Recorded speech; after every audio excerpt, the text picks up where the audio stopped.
Hello everyone, I'm Mathangi.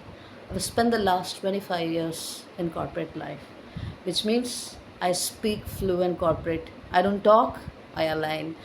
I don't solve problems, I drive strategic outcomes. And I never drink coffee, I enable productivity.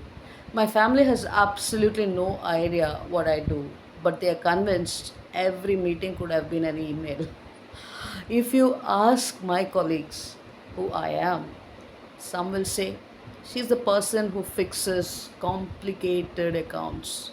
Some will say she'll find an automation opportunity even in making tea. They are not wrong. For over 2 decades, I've led transitions, recovered difficult engagements, transformed finances, operations, managed global teams, and today I have the privilege of leading commercial operations at Accenture. Along the way, I've always looked for better ways to work, whether through process improvement, automation, or AI.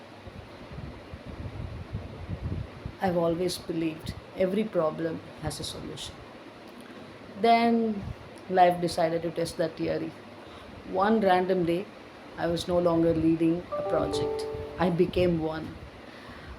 Cancer.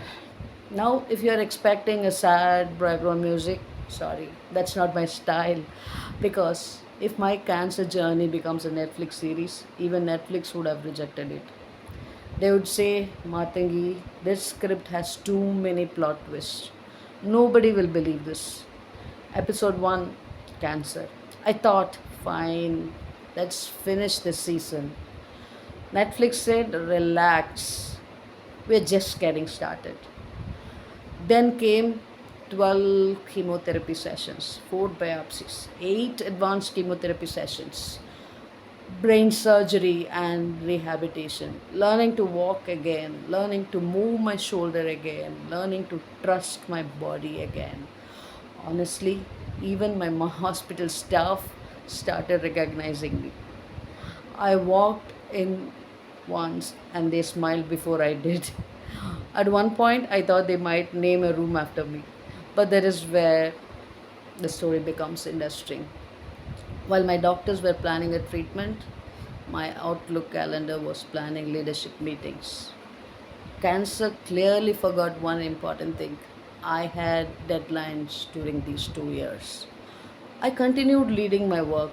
I completed 3 knowledge transfers, received 2 more, built AI agents, drove automation initiatives, completed my certification on agentic AI from IIT Guwahati. Apparently, after brain surgery, my brain decided, let's study artificial intelligence next.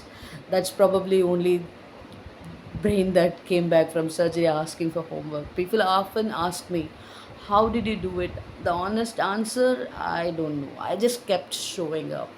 Some days showing up means leading client calls, some days showing up means chemotherapy, some days showing up means rehabilitation. Leadership taught me resilience, cancer taught me perspective. Before cancer, if someone missed a deadline, I'd think, what happened today? I ask, how are you? Because every person is fighting something. Some battles are just easier to see than others. My leadership completely changed. Today, I celebrate effort. I encourage learning. I create space for people to fail safely because growth never happens inside comfort. Throughout my career, transformation has been my passion.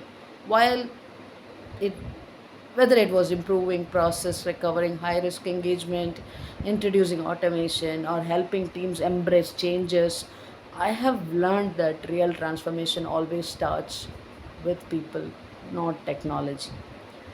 Well, AI is exciting, automation is exciting, but watching someone you mentored become a leader, nothing beats that. People sometimes tell me you are inspirational. Honestly, I'm just stubborn. Cancer said slow down. I said, can we negotiate? Life said learn to walk again. I said, fine. But can I finish this client presentation first? My physiotherapist probably deserves an award too. She'd say, lift your leg. I'd ask, "Can I finish replying to this team's message first?" She wasn't amused. Looking back, cancer didn't make me fearless. It made me fearless about the thing that truly mattered. Today, I worry less about perfect presentations. I care more about meaningful conversations. I worry less about titles. I carry more about impact. I worry less about being the smartest person in the room. I care more about making sure everyone in the room gets a chance to shine. So, if someone asks me today, what is leadership? My answer would be very simple.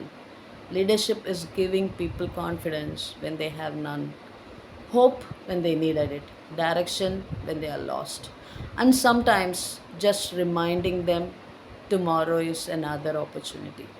If my journey teaches anything, it's this: life doesn't always let us choose our challenges, but it always lets us choose our attitudes. And mine has always been, if life insists on giving me another season, at least lets me make it worth being watching. By the way, if anyone here is wondering whether I still look for automation opportunities, already I have ideas to automate parts of my physiotherapy. Old habits never die. Thank you.